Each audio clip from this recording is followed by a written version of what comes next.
Giata da questo misero tempo, in ginocchio eppure in piedi, ferita al volto dal vento, non mi aspettavo facesse tanto. Resiste l'Italia nel mondo, fiero del mio paese sono, che affronta a viso aperto il cielo, la pioggia infetta e lo fa con decoro. Vuote sono le piazze di Venezia, Roma, Milano, la gente tutti a casa,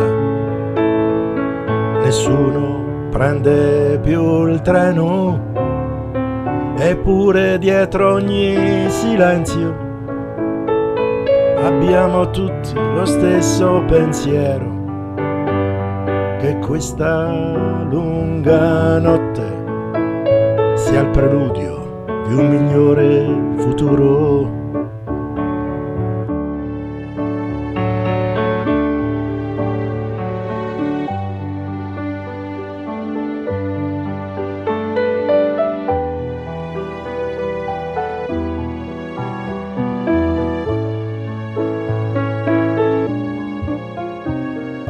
Dite a coloro che sono in prima linea, a contatto diretto con la pandemia, che chi salva una vita è un eroe, ma chi cura i pazienti merita tanto, tanto onore. La sola patria che conosco abbraccia tutti i suoi figli e su di lei ricadranno le benedizioni.